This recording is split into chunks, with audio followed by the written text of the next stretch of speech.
Okay, now,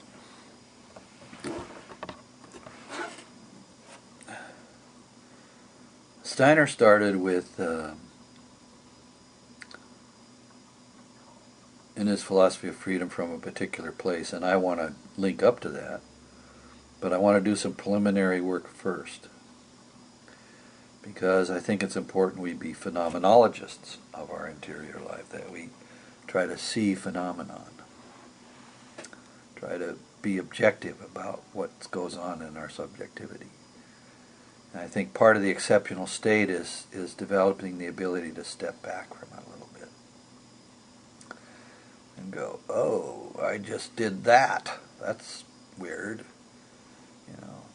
And it isn't easy because we're so immersed in being ourselves, and to a certain extent also identifying our I with all kinds of things that our I is not. We identify with the shadow. We think all the shadow stuff is us. We identify with the body, the garment we wear, the physical material body, but it's not the spirit. It's not the I am. And we identify with the soul. We identify with all kinds of content as if that was us, which it's not. It's not the essential you. You are an I am.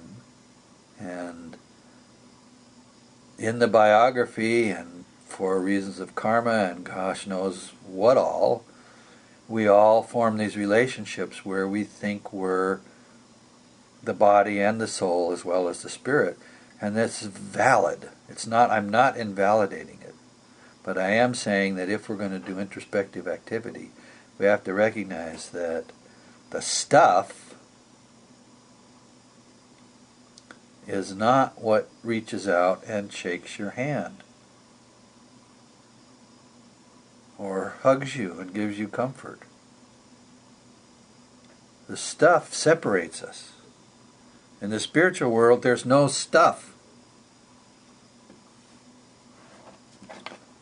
Spiritual communities are communities of integrated beingness.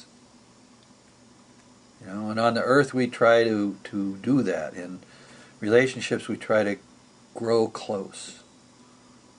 And I'll be talking about that stuff as a kind of separate theme, not because it's a separate thing, but over in my work on the redemption of Eros, because you could say that the mother's more active than she had been able to be in the past, and that to talk about Eros and all of this stuff and growing closer and all of that is better approached from that direction, because you bring in a lot of other stuff.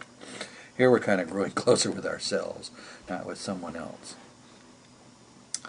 although there's a relationship. Okay, so there we are. We're turning around, we're seeking the exceptional state, and we want to look inward. And there's lots of phenomenon there. If we just go through the day, there's tons of stuff that happens. So it isn't like you need to get a particular point right away or understand a particular thing. But it begins to be useful to pause as you go through your day and reflect on what just happened in your interior. Not just what happened outside you, but in your interior life. Now let me give an example. Okay.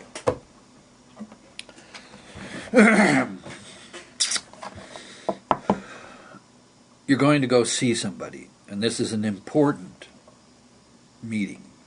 Maybe you're looking for a job, maybe you need a favor, but somehow or another this connection with this other human being isn't important to you, and you're driving in your car. And of course you're paying attention to the driving, and at the same time you're thinking about the coming dialogue. And maybe you're imagining it, and you think, well, okay, we're sitting there and I'm going to say this and they might say that, and so on and so forth. The specifics are not as important as just the general idea that we do something we call rehearsing. And in the rehearsing there will be a lot of different inner phenomena, some of which will be picture-like because we have mental pictures and we have a picture of them, and we maybe have a picture of the room that's going to be in. Or maybe we will um, want to tell them a story. We'll imagine ourselves telling them this a story to sort of explain ourselves to them, explain our need or whatever it is that we bring. But we have this sort of hunger to get together with them, and we need something from them. Now, there's other ways we go to meetings. We can go to meetings to give something, but I'm focusing on the need thing in this particular case because there's a point to that. Okay, so we're rehearsing our meeting with this person that we're going to go see. And there's a lot of different things. And one of the things that's there is what is called discursive thinking. And it's thinking where our inner voice does a kind of dialogue.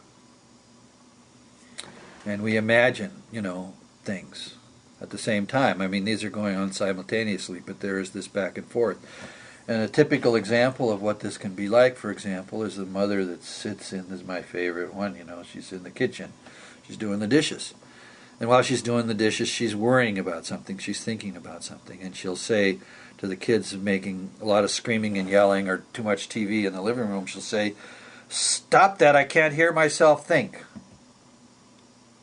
Now, in that language is the perception of a certain aspect of discursive thinking, which is this dialogue. Now, this is a dialogue between the soul and the spirit in our inwardness. The soul forms the thoughts. It kind of speaks through the inner voice, and the spirit forms the thoughts. It kind of speaks through the inner voice, and then the soul hears it.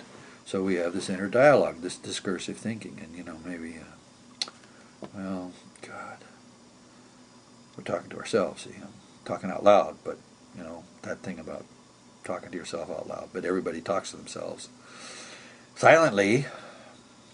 Anyway, so you're talking in yourself out loud, or silently inside yourself, and you go, "Oh man, I gotta do something about Joan.